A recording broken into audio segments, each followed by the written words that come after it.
Hello, everybody. Welcome to the Potsie Chronicles. And today, boy, do we have an episode.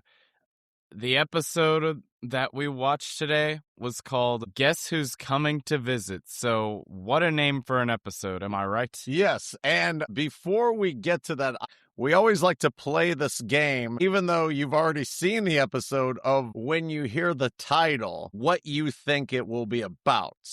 But before we get to that, I just want to say, as we mentioned before, this series has really taken a turn in the prior 3 episodes. The first 2 episodes, we saw Howard as a problematic father. We're beginning to see him as not as problematic. The first 2 episodes, Richie was kind of, I believe you said, didn't have the balls. Yeah. Yet, in episode 3, he literally was shouting at a room full of Marines that he wanted to win. So he is beginning to get some balls. Not only that, but in episode 3, he was really proving that he had the balls by trying to get this girl to stay over at his house for dinner. Yeah, the girl that jumped out of the cake, he set his standards high, my friends. It wasn't like he was talking to a girl, which still would be okay, but he literally was trying to get the girl that jumped out of the cake that apparently sees guys like him maybe a few times a day come. If you're curious about more of our input on that episode and, you didn't see that yet, I would recommend you watch that and like it. Yes, please, everybody, listen to our previous 3 episodes if you haven't heard them. It's great. We appreciate that you're here with us for this 4th episode. So let's get down to brass tacks, as they say. Guess who's coming to visit? Hearing that title, what did you think it was about? Now, there were many ideas that came to mind, like I was thinking maybe like a celebrity or maybe a relative or like... What about the girl? I don't mean to interrupt, but what about the girl that jumped out of the cake? Did you think perchance it was going to be her? That's a good idea. I wasn't thinking about that. I wasn't until just now either, so don't feel bad. But yes, go ahead. What else did you think? Now, this could have been something if, we didn't see Chuck in episode 3. What if it was Chuck? Because I know you said, we kind of get a drought of Chuck. Yeah, it could have been because we don't really know what's going on with Chuck. He doesn't appear to live there, but he appears to show from time to time. So it wouldn't have been out of the realm of possibility to be like, hey, guess who's coming to visit? Oh, your older brother, Chuck. So... yeah, but it was not Chuck. We will get into what the episode was. It wasn't a celebrity. It was a character from the show, which we will talk about in a little bit. So let's jump right into it. I don't think we really need to say anything further about the opening credits. We talked about the scenes were not changed. Henry Winkler as the Fonz, Don Most as Ralph Malph are still at the end credits. So nothing really new. Still rock around the clock. That was, I gotta say, it was quite the opening to that episode. Are you talking about after the credits? Yes. So we're introduced, well, I mean, they weren't like any big characters. No, they were kind of what you would call, I don't know, I guess you an could ensemble.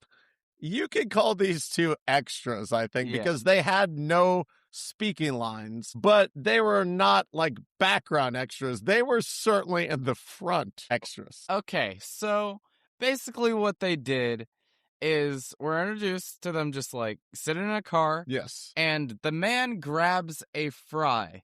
Yes. And they partake in an action of, where like a couple will have like spaghetti. Yes. And they'll well, let's just say, where did he put the fry? Where did he put one end of the fry? He put one end of the fry in his mouth. Yes. And then he put the other end in the lady's mouth. Yes. Very much. It's funny you say lady. It was very Lady and the Tramp-like. So they both eat the French fry until they get, I think you know where this is going, until their mouths meet. And then they kiss for, I'm assuming, February 1974, maybe late January 1974, for that to be the first thing after the credits go was something, huh? I'm not gonna lie, if it was, February 1974? I believe we didn't do any research on this, but just to kind of backtrack a little bit, the first episode was, I believe, January 14th, 1974. We're on the 4th episode, so I would assume, unless they did like a Happy Days marathon where they had it every night, I would assume we're probably in mid February 1974. I'm not gonna lie, if that was the first thing I saw, Yes. like just the first thing ever I Yeah. saw at Happy Days, Yeah. that TV is turning off. Yeah, I wonder too if a person in 2026 hit play on a YouTube video and you saw that, perhaps not in a drive-in, but I don't know, at a movie theater, at a TikTok convention. I don't know what the kids do these days, but something current, if they saw that, like if they would keep the YouTube video going or if they would also shut that off. You know what I mean? And then you go to 1974 and you think, did a lot of people turn the TV off when they saw that?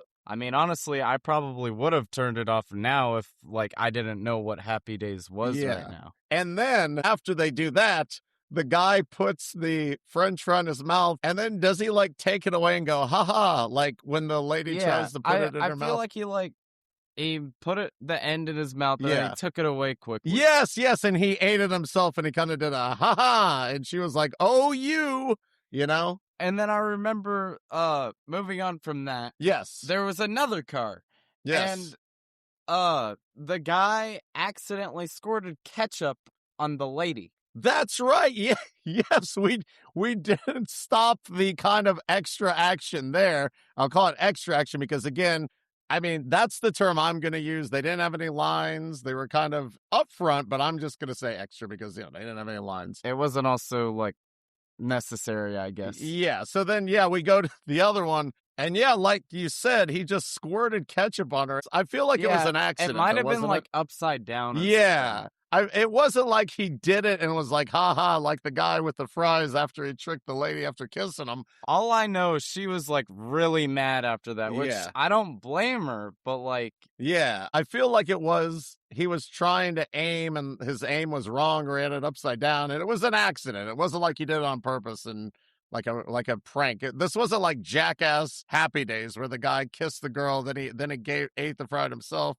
and then the other guy squirted the date on purpose. It was an accident, but comedic effect. Both of these scenes I feel like are something we would have seen like in the intro. Yeah. Yes, like we mentioned before, where the guy falls. And one thing I did notice was the guy had red hair. That doesn't necessarily make him Ralph Malph. I don't think it was Ralph Malph, but I am wondering, you can't really see his face if that was Ralph Malph who fell out of the car with his date. It could have been another man with red hair, but yeah, it does seem like that kind of thing that we would see in the opening credits. But no, it's actually part of the main episode. So we pan over to a car and there is a female wearing a red jacket and you see the back of her red jacket. It says, I think it said we didn't take notes. I apologize. We do need to remember to do that. I believe it said the Mixed Nuts Gang. And then in quotations, I believe, was she praline or pecan? She was one of the mixed nuts. Yeah, I feel like it was a pecan. I think she was pecan. Now, I want to know to the listeners out there, do you say pecan or pecan? I feel like I just said pecan, but I also feel like I say pecan. What do you say, pecan or pecan? I feel like I say either one, but I think I say pecan more because, pecan sounds right. Yeah, it sounds right, and I've also heard it from my mom a lot. Yeah, yes. His mother, my wife, pecan, she makes a pecan pie. There, I just said pecan. I don't know why I said pecan before. But anyways, I believe she is pecan. She is of the Mixed Nuts Gang, pecan. And speaking of the series taking a turn, we see Richie coming up. Now, there is also a gentleman in a white T-shirt sitting next to Pecan, and it's not clear if Richie's trying to talk to the girl or the guy. I would have thought like the girl, which like that does take some balls for him to go up to the girl when she's literally sitting next to a guy. And this guy is what in the 50s you might call a greaser. He had on just like a plain white T-shirt and his hair was slicked back. Now, he didn't have long sideburns and his hair slicked back like just the Honky Tonk Man, if you know that song. Oh, I hope we can say those lyrics on a podcast. But it wasn't the Honky Tonk Man. It was, I think his name, was it Skizzy? I feel like it was Skizzy or something. So we have Skizzy and Pecan in the front seat, and Richie is trying to talk to one of them. Not clear who. Let's just, before we move on, who do you think he was trying to talk to, the man or the woman? Probably the woman, because, like, Yeah. I mean, he's always trying to do something, like, I feel like in every episode, it's Yeah. always about a woman.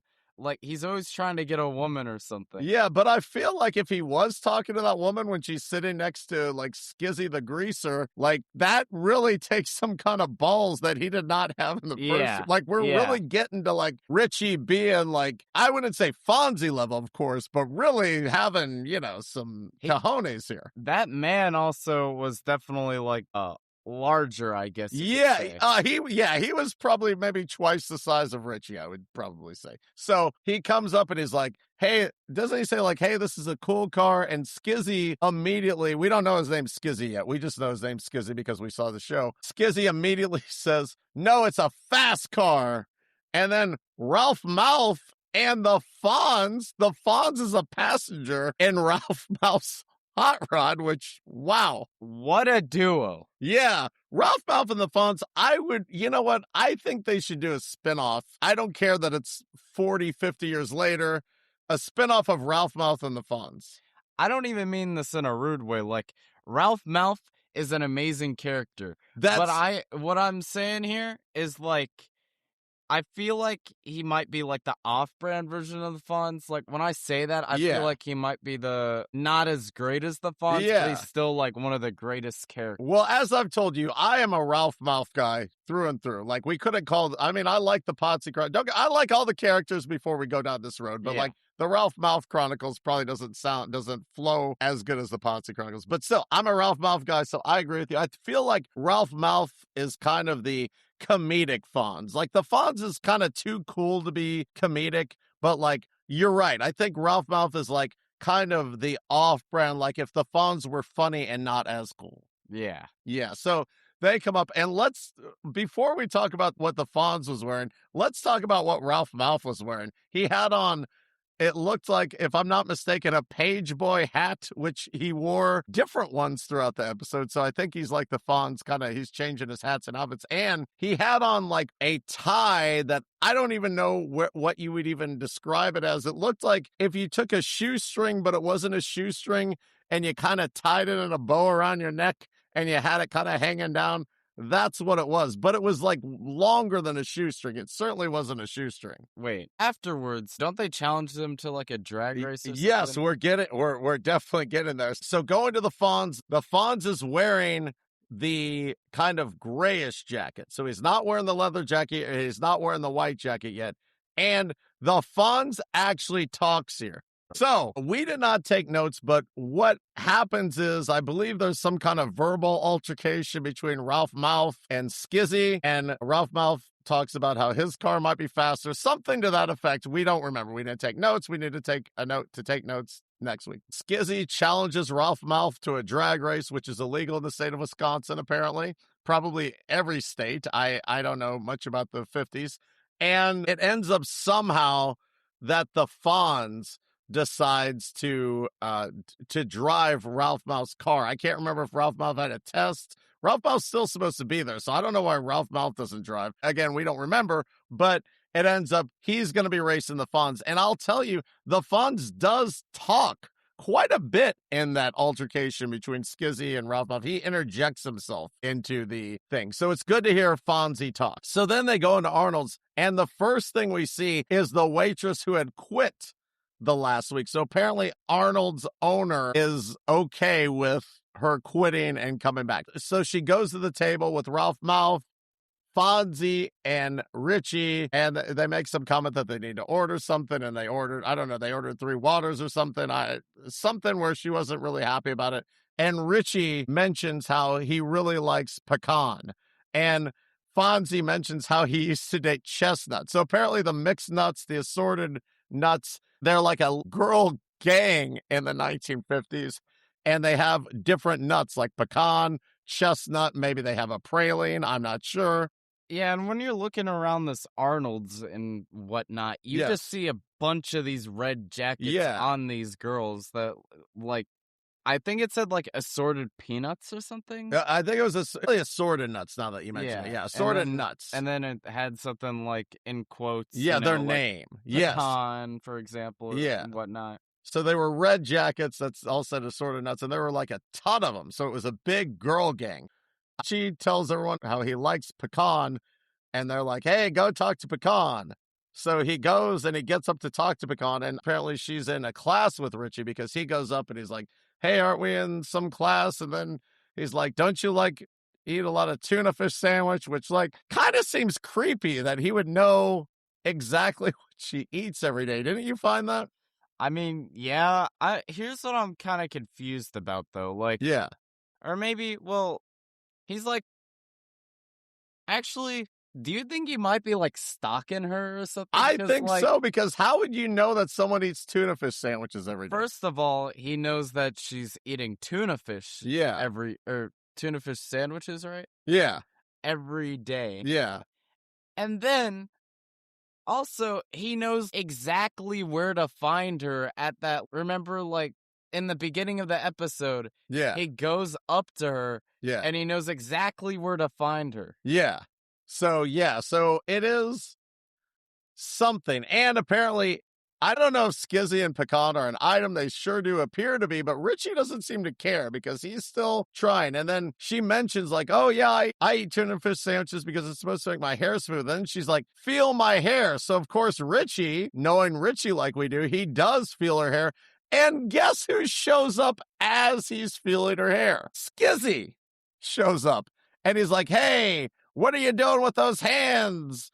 And here's the other thing I noticed about Skizzy. We mentioned kind of the white t-shirt. I believe they were called greasers of the 50s. Maybe they weren't. I don't know. But I noticed in his sleeve, you probably didn't notice this, but I've seen this kind of thing before where like there was a big square where his short sleeves were rolled up like it was a cigarette pack. So I think like he had a pack of cigarettes rolled up. At least I think that's what they were trying to believe us to have, that Skizzy had a pack of rolled up cigarettes to kind of make him even more authentic to the 50s. Richie was really showing his balls. Yeah, Richie has done a complete 180. Richie might have done a 360. I know if you do a 360, you would go back to where you were, but I feel like he did a 180 and then did a 180 again somehow, and then maybe did another 180. I don't know. Do you know what that is? 3 times 180?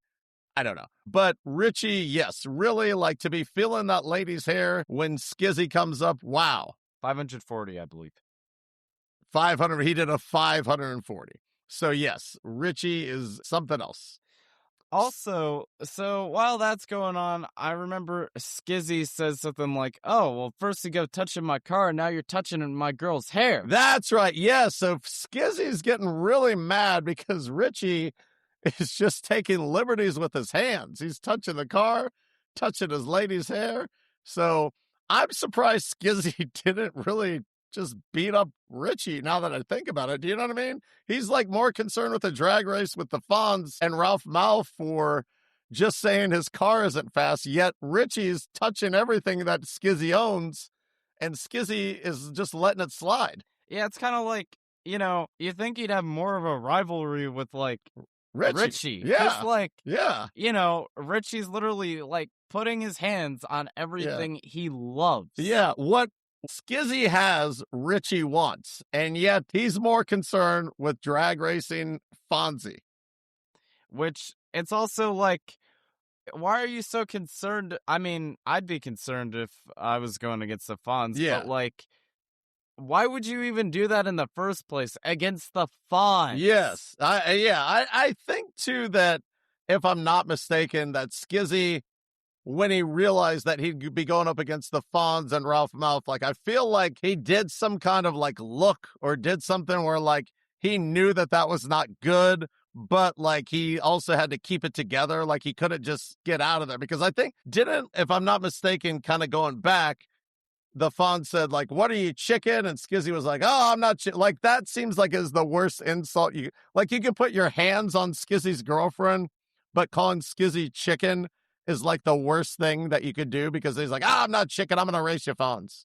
Yeah, and it's like, he really thinks he has a chance, too. Yes. Like, against the greatest duo of all time. Yeah. He really should have turned his anger onto Richie, but he did not. So yeah, especially since, like, Richie is, like, small, like, kind of skinny little boy compared to him. You might say Richie's easy pickings. Yeah. Whereas the Fonz is not. So we cut to the next scene, and who do we see in the driveway? We see one of the greatest characters ever, the greatest basketball player of all time, greater than LeBron and Michael Jordan combined. Yes, I think Kareem's the greatest, but let's also say better than Kareem, LeBron James, and Michael Jordan as well, combined.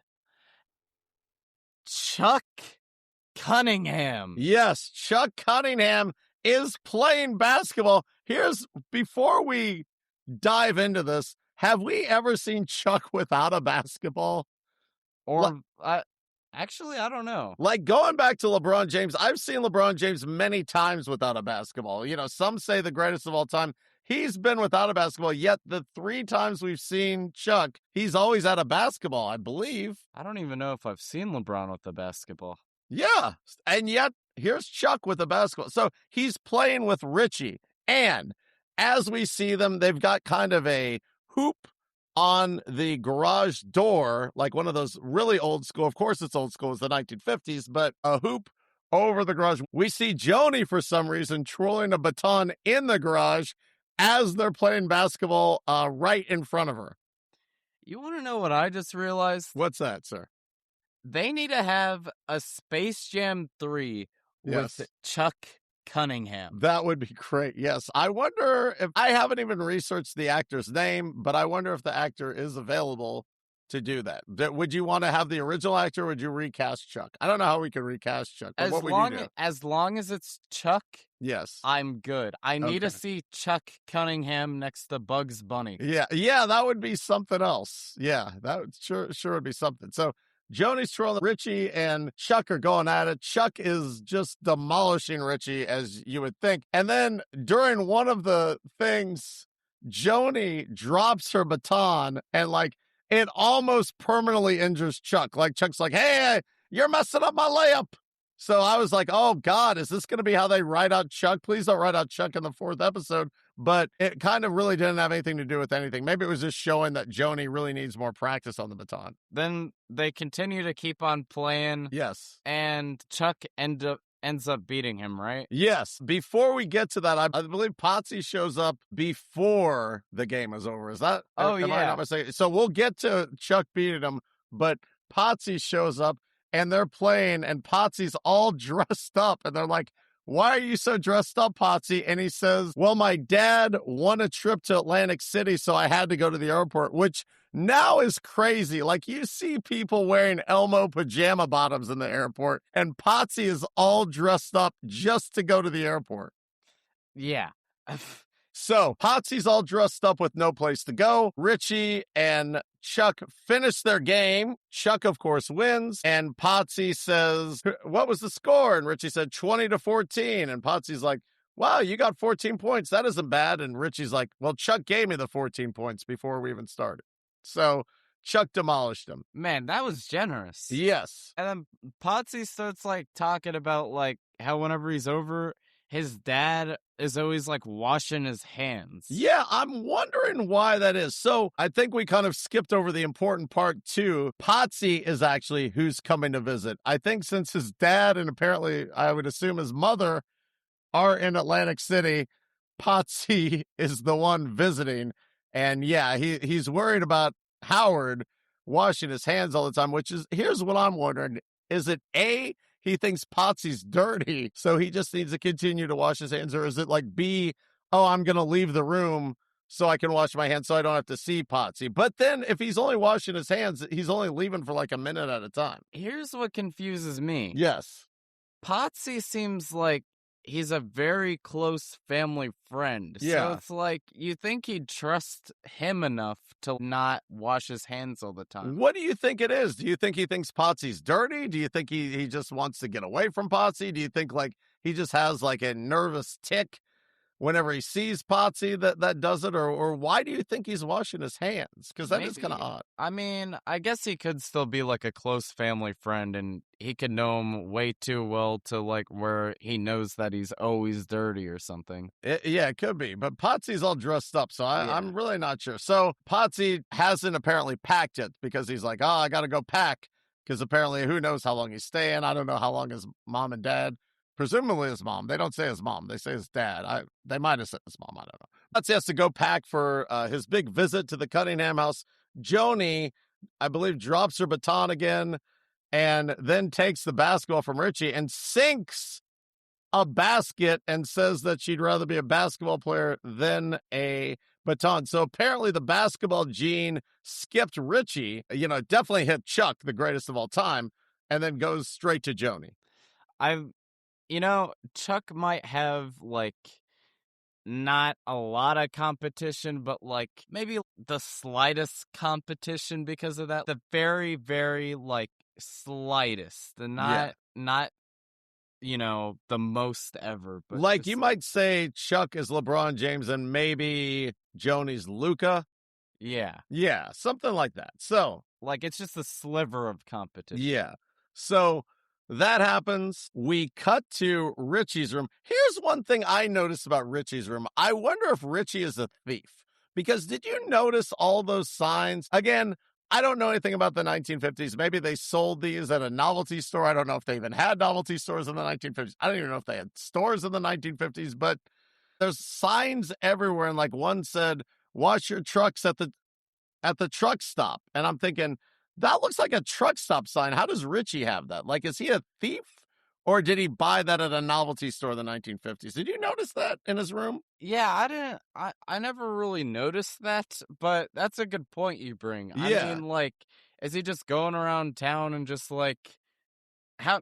And my question is if he's doing that, how does he not get caught? Because there's got to be at least like a witness, Yeah. seeing like this man take the sign. Yeah. So we will dive more into that as we see the episodes. Hopefully, we'll see at the end of the episodes if we'll see more. But his room was really busy. Like it had all these signs, and like I was trying to like read them while they were, having scenes in the room. But we'll hopefully get more into that. But I did notice that one that said like wash your trucks at the truck stop, which seems like it's actually from a truck stop. So I'm not sure how he had that. But Howard and Marion are in Richie's room preparing, I guess, putting a mattress down, which I don't know why they had to put a mattress down because it looks like he always has two beds in that room. So I don't know if the bed just didn't have a mattress when they don't have a guest, but they're putting a mattress down and they're talking. And then Richie comes to see him. And then like they made a joke. And let's add this. There was a laugh track throughout, so it wasn't a spotty laugh track. And Howard had a mattress, like I think over Marion, and he made a joke like, where's your mother? So anyways, let's move on. And before I think he makes that joke, because that was the end of the scene, Howard mentions that he has to wash his hands when she mentions Potsie. So we're getting that whole thing of his kind of nervous tick of washes his. And he mentioned something about how Potsie always wears a blue and white shirt, which is very specific. It'd be like one thing if he was like, well, Potsie always wears, a tie that looks like a shoestring, let's say. But a blue and white shirt is really specific. Yeah. So he's concerned about that. Then we cut to the dinner table, and there are two people notably missing from the dinner table. There's one addition, but two people notably missing. Chuck is not at the dinner table, which makes me think, does Chuck live there? Does Chuck get his meals elsewhere? Is he out of college, but he just comes and visits sometimes? We don't have Chuck there. Also not there is the lady that came out of the cake. So her dinner, if she actually did come back, was either before or after this. But Potsie is there in a blue and white shirt. And Howard also mentions like, I like your shirt. Yeah, kind of sarcastically jabbing Potsie when Potsie probably has no idea that Howard knows what kind of shirts he wears. So they're eating, I believe, again, we didn't take notes, but I think they're talking about how they have like a lot of homework. When we get to the next scene, I really want to talk about what day it is. So in the next scene, Potsie and Richie are talking about how they're going to get to this drag race. And while they're doing that, they see the shadow behind this. I don't even know what that thing was. Like, all I know is I think they had to pull down on it and Yeah, see it's somebody. okay. I Yeah, don't know this what is it it's called a shade. There used to be back in the days, and people might still have them. They would have curtains and they'd have shades, so like you could pull the shade down, it would block the sun. So yes, a shade. I don't know if anybody still has shades, but you'd pull them down, and yes, they saw a shadow, and then they are scared. And then, do you remember what happened next? I'm pretty sure Potsy's like scared for his life. Yeah, didn't they take stuff like they were going to beat? But the thing is, you see the shadow and you see that kind of page boy Ralph Malph shadow. At this point, I've seen 3 episodes and Ralph Malph was barely in there and I still knew it was Ralph Malph. You know, and yet they have no idea, even though it looks exactly like Ralph Malph's silhouette. Yeah. So they open this, they're like going to attack him with the books that they're studying with. And they open the shade, and it is Ralph Malph wearing a different shoestring tie, by the way, and a different page boy hat. He's kind of like the Fonz, where he's just kind of changing his outfit, you know, on the same day. Yeah, like multiple times on the same day. And he tells them that the Fonz actually has to repair a car so the drag race move back to midnight. Now, we don't know what day this is because they were studying and they were talking about how they had to study. So I assume it's a school night, but we don't know. So they're like, I don't know how to get out at midnight. Oh, we're not going to be able to do this. My mom and dad, blah, blah, blah, blah, blah, blah, blah. And then Ralph Malph's like, hey, don't be a chicken. So he gives like the worst insult you could give in the 1950s. And they're like, oh, we'll find a way out. And then Ralph Malph makes a comment about how he's on the second story and he doesn't know how to get off of the second story. Oh, the thing we neglected to mention, when they pull the shade up, not only is it Ralph Malph, but he's like blowing this big bubblegum bubble as they pull the shade up. That, you know, Ralph Malph might be the second greatest character in television history. Like just the fact that, yeah, in general, yeah, in cinematic history, because they pull the shade up Ralph Malph. You see Ralph Malph's silhouette, and he's blowing a giant bubblegum bubble. Here's something that I was kind of like confused about. Yes. How did he get up there and not know how to get down? Yeah, yeah, it seems like the getting up would be the harder part than getting down, you know? Like if he got up there, but he didn't seem to know how to get down, yet he got up there. So they're doing this. He goes away, and they're like, how are we going to do this? And then they decide that they're going to sneak out, even though they have to study. Now, here's the thing that really is confusing. Is it a school night because they had to study, or is it not? So it's 11:30. It's a little bit before the drag race. Marion has a big plate of cookies and milk for the boys. 2 things. One, if it's a school night, why is the mother coming in at 11:30? Why is the mother coming in at 11:30 at night with the plate of cookies and milk on any day? Yeah, do you know what I mean? It's also like she's like delivering breakfast for them. Yeah.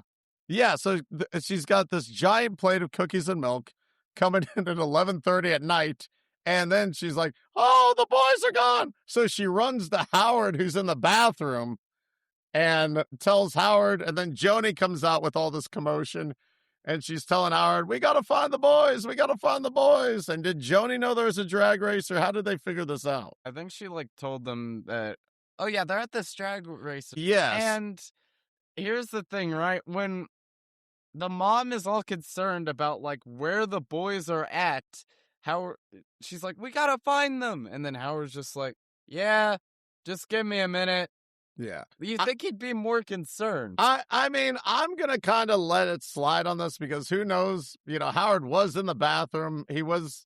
I feel like that was a different thing than going to sleep. He might have had explosive diarrhea. You know what I mean? I don't know. We don't know what was going on with Howard in the bathroom. He might have been having some issues. So I'm going to like let it kind of slide for that. No pun intended. You think he would have sounded concerned at least, though? I think you're right. But again, like, I don't think it was as bad as the other 2. So Joni does seem to know everything. She seemed to know that there was a drag race.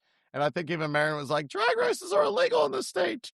So they were really, but I mean, I do take your point. It does seem like he would be a little bit, I don't know that I would put him at a problematic father back again. You know what I mean? I might say like he should have been more concerned, but at least he didn't go back to sleep. So they cut to the drag race, and Ralph Malph has his flag, has the white flag.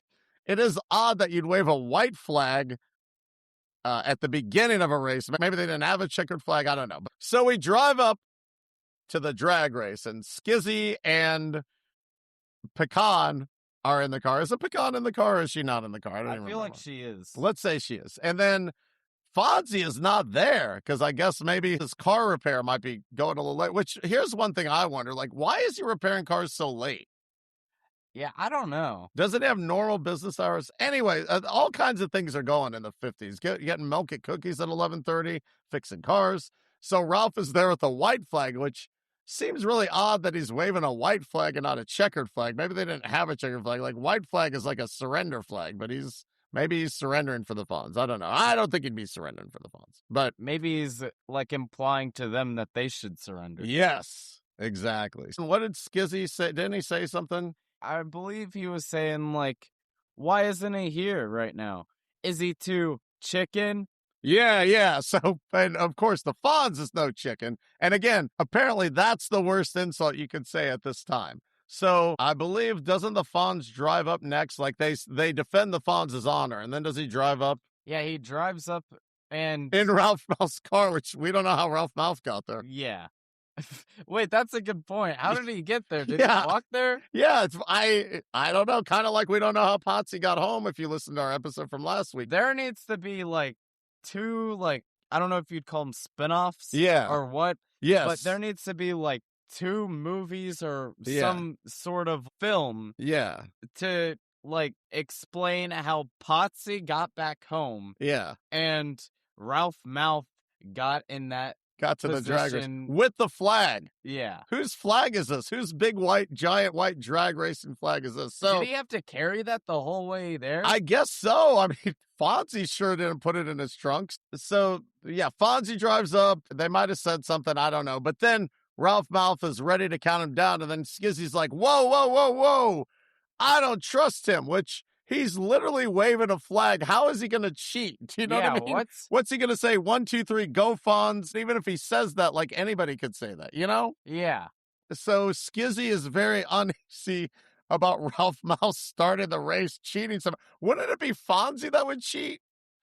You know what I mean? Yeah. Like if he's worried about somebody cheating, Ralph Malph really can't do anything with that flag, but the Fonz could start early. Do you know what I mean? Like, so he's like, we need somebody else. And Potsie's like, hey, I like my grandmother has a flag or so. I don't know. Potsie, they're like, you're an idiot, Potsie. Something to that effect. It wasn't that.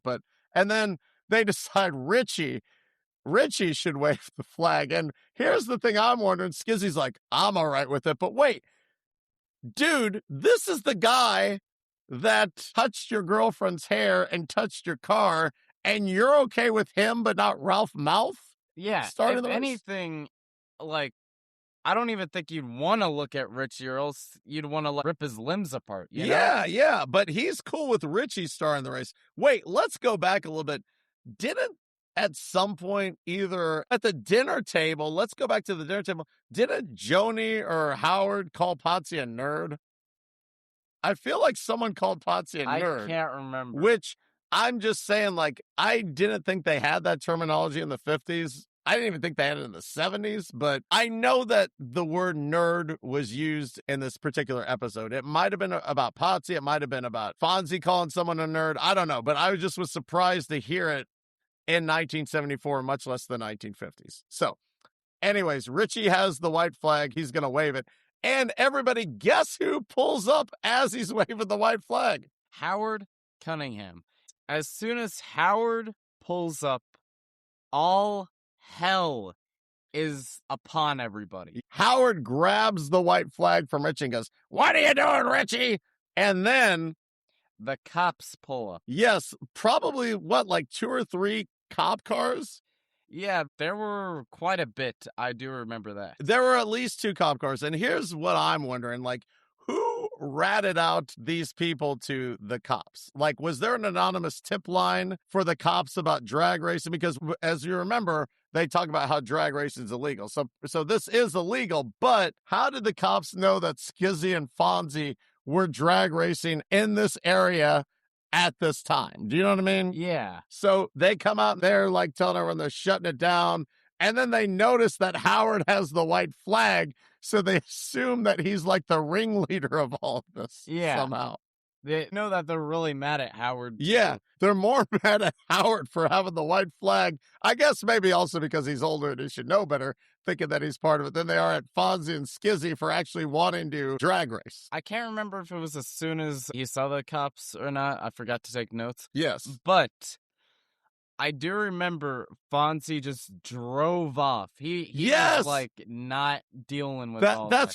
That's right. That's another good point. Yes, he drove off immediately. Skizzy probably was just so shocked. And they're just thinking about how the guy that touched his girlfriend's hair, his father's there. He's still there. And Fonz, just drove off. So Fonzie is not waiting around to get arrested like everybody else. I gotta say, poor Ralph Malph. That's his car. Yeah, that's the other thing. So, like, Ralph Malph, literally, I mean, I don't think he would because the Fonz would beat him senseless, but he could literally say, hey, that guy just stole my hot rod, you know? Also, Ralph Malph was probably, like, walking because that's really the only way I could really see how he got there for God knows how long, and now he just got his ride taken. Yeah, so Ralph Malph's night is, first of all, he wasn't good enough to drive his own car against Skizzy. Second, he had to climb up 2 stories and couldn't find his way down. Third, he had to walk for probably hours to wave the flag. And then fourth, he wasn't even good enough to wave the flag. Oh, and fifth, Fonzie drove off in his car without him, leaving him to the cops. Man, Ralph Malph needs all the respect. Yes, put some respect on that man's name. So Howard's literally caught with this white flag, trying to explain he's not the guy. He was there to fix it. And the cop's like, save it, pal. So then we cut to the police station. And if I'm not mistaken, there were like 2 lines of a police lineup, like where they have the heights in the background, like where it says 6 foot, and but there's like 2 lines. So they're not like, so they're in police lines. But this time, the Fonz is wearing his patented leather jacket. So it couldn't be more on brand. He was probably wearing it at the drag race too, but we couldn't see it. But it couldn't be more on brand for the Fonz to be wearing his signature leather jacket for the first time probably than in a police lineup. Man, in that scene too, they were just going at Howard. The cops were just mad, and they were really mad at Howard about, like, they're just yelling at all these kids. They said something to Fonzie, like they seem to take lenience on Fonzie because they're like, hey, what are you doing here, Fonzie? You're not supposed to be doing, like, they're yelling at everybody else. I don't know why they didn't scream at Fonzie. Maybe, I don't know, but they were like nicer to Fonzie. Did you notice that? Yeah. You think they wouldn't be so nice, too, considering he drove off. Yeah, considering he left the scene of a crime, you think they'd be even madder at him than Howard. Also, it's like, how did they find him? He drove off into God knows where. And nobody chased him. You didn't see, like, the other cops going, hey, get that guy. You know what I mean? Like, So I don't know if, like, he had a guilty conscience and he's like, oh, man, I ditched my friends. I ditched poor Ralph Malph, who's having a worse night than when Potsie was left alone when he was drunk on episode 3. The bus. Yeah, so somehow Fonzie's back there, and they're the least mad at him. I don't think anybody went to jail, right? Do you remember what they said in their rant to everybody? I don't even remember what their rant was to everybody. I just remember them being mad at Howard. Yeah, so they're ranting. They're mad at Howard. Howard ultimately doesn't get arrested, as you might figure. I guess they just give like a talking to for the however long that is. So we cut to Howard and Richie are back in Richie's bedroom with all the potentially stolen signs. I'm not saying he stole them. I'm not saying he didn't. I'm just saying there's a lot of signs that look like they're from businesses. And Richie's talking about, we also don't know if it's a school night. What's going on? I presume it's probably got to be like 5 a.m. at this point, don't you think? Yeah. So he's like, gee whiz, I got grounded and I got grounded for life. And then, like, I think the laugh track is like, So there's the thing about grounded for life, and Potsie's like, wow, that's something. And then I think, doesn't Marion and Howard come in to the room All I know is his sister's all excited about him being punished, and she's curious about what his punishment is. Oh, so wait, were they in the hallway? Yeah. Oh, and then is that where Marion talks him into like not grounding him for life? Yeah. Okay, something happens with Marion and Howard, and she somehow pulls him down. But I mean, like, if anybody should be mad at all this, it's Howard. He was literally he was finally being a less problematic father, trying to get his son out of trouble, and he's the one being yelled at by the cops the most. Yeah. So she talks him down to like 4 weeks, and then like he goes and he's like, Richie, you're grounded for 4 weeks, and then somehow it goes down to 2 weeks, and then Marion's like, it'll go by fast. Not a good impression as they leave. So like he gets the grounding down to 2 weeks from life, which, you know, Marion's, it could be a lawyer. That's pretty good, going from grounded for life to 2 weeks. Yeah. So then the last scene that we have is Arnold's. And here's one thing I'm wondering, which they'll kind of say something about in a couple minutes. How are all these kids that are grounded at Arnold's eating? You know what I mean? Like, to me, when I was grounded, I couldn't do anything. I don't even know if grounded's a thing anymore, but like, grounded means you can't do anything. Like, you go to school and you come home. Like, you eat and stuff, of course, but like, you're not able to go anywhere. You can't like do activities. Yeah, you can't play with your friends. You can't do this. But yet, these people are grounded and they're there at Arnold's having a good old time. And we see Fonz not only he's back to the kind of grayish, not leather jacket, but he leaves with chestnut. So he mentioned, I don't know, we might have neglected to mention it. I don't know. It seems like it was so long ago, but he did mention he dated Chestnut. I think we did say that, but just in case we didn't, he dated Chestnut and now he's leaving with Chestnut. And oh, wait. We forgot an important part of the scene. There's a gentleman, kind of going back before we get to this. They open the scene with the lady that quit, and she has a giant banana split. Something that you would probably see at like Harry Potter's amusement park. Like, this will be for 7 people and it's like $800. You know what I mean? Yeah. Like, you don't see these big banana splits now, but it's a giant banana split. And she goes and puts it on this rather large gentleman. And I'll tell you this, the guy kind of looks like, do you know who Jonah Hill is? No. You've probably seen him in some things. But anyways, Jonah Hill was in this movie before Superbad. Have you ever heard of Superbad?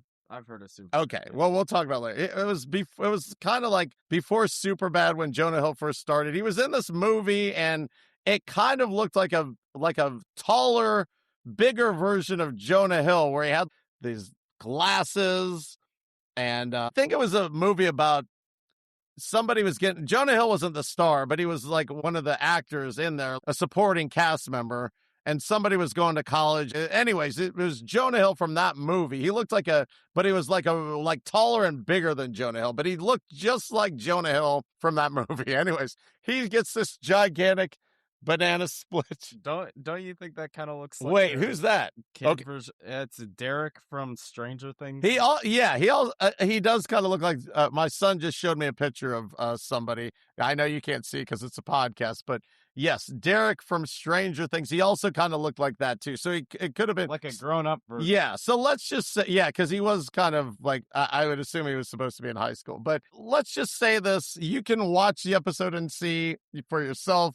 I would recommend it too, just to see the episode, not just to see this guy.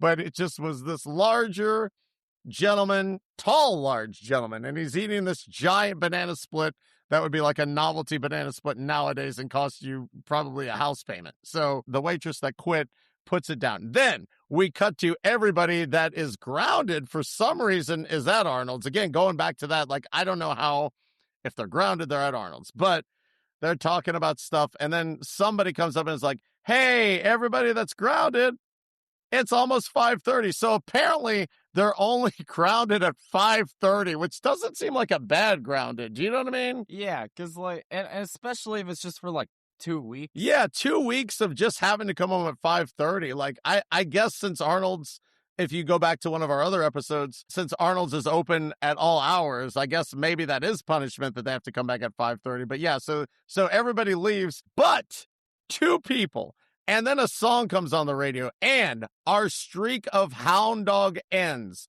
No hound dog this week. We were 3 for 3, but this week, no hound dog. There was another 1950 song. I have no idea what it is. I saw in the credits, but I can't remember.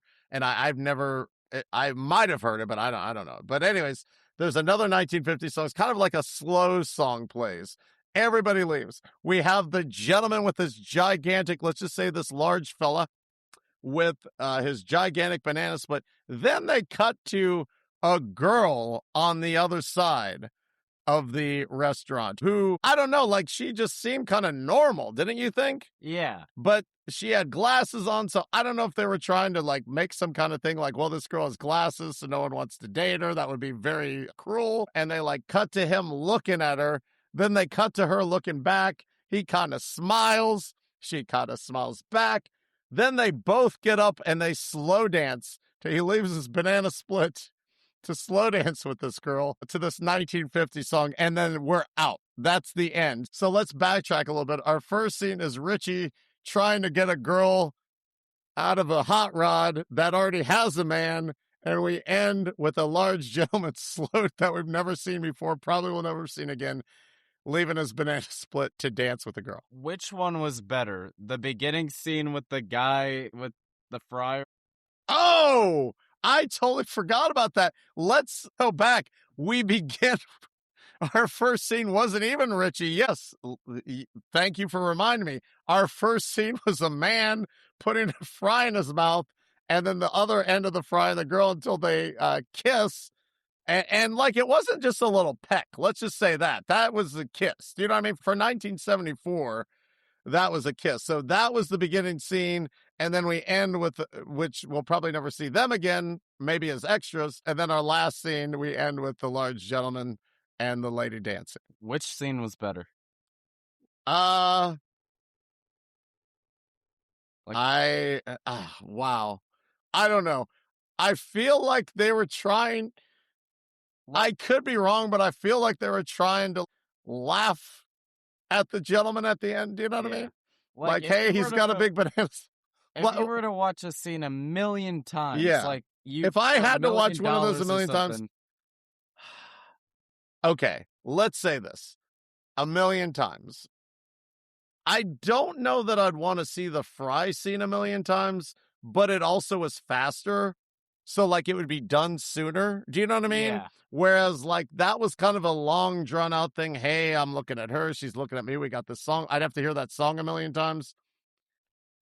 If everything was equal, I would say the last scene I'd want to see a million times. But I don't know if I could hear that song a million times. I don't know if I could see, like, that whole long thing. You know what I mean? But because the fry scene would be, like, but it would also be like a TikTok real quick, like over and over. So I'm just gonna say the final scene. How about you?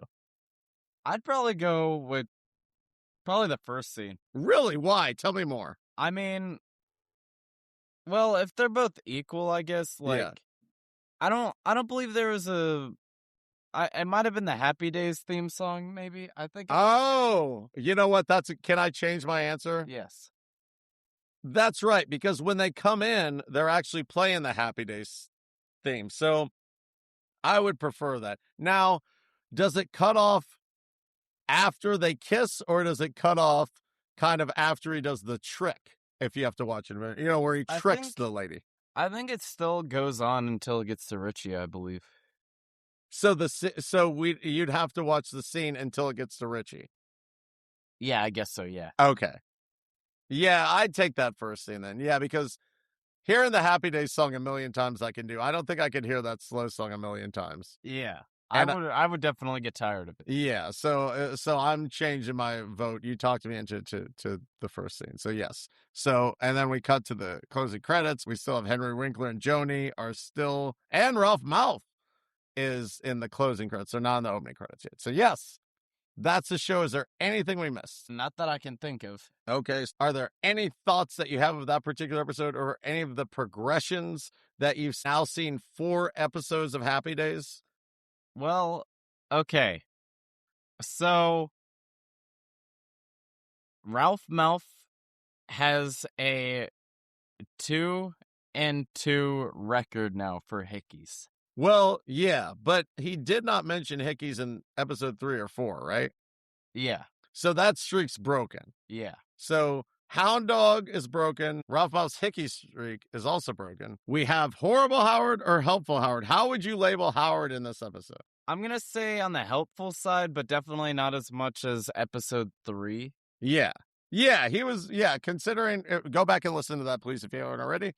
Considering in that episode he helped his drunk son, he was very helpful. But yeah, I would say he was helpful too. I mean, he did almost go to jail trying to get his son to stop doing that. So I would also say helpful. The only reason why I kind of hesitated was because, like, he gave a life sentence to being grounded for his son, which I don't think is really deserved. Yeah, he was talked but out. he did change it. I mean, going down to 2 weeks, it's really not that bad, and still letting him go to Arnold's before 5:30. So yeah.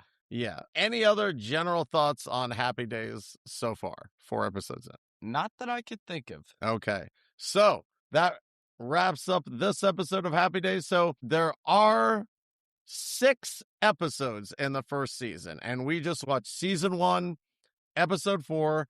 Guess who's coming to visit? And spoiler alert, although you heard it before, it was Potsie was coming to visit while his dad and potentially his mom as well were in Atlantic City because, we also forgot to mention they had the cleanest restrooms. I don't know.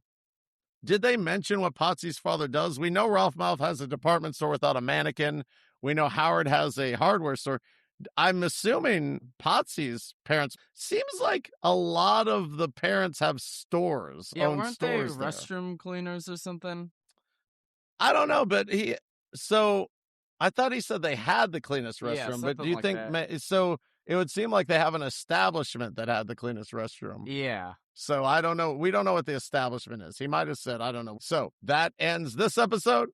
So here we come to the most anxious part of the episode for me. Do you want to watch another episode?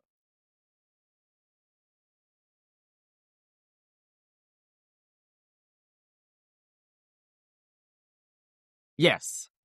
All right. Very nice. That was definitely long. All right. So we will see you again next week for episode 5, season 1 of Happy Days. If you like this, please tell everyone you know, share it, spread the word. Go to our YouTube channel. We play clips from there. We have as of right now, we have the whole episode on there. You can stream it on all the major streaming services.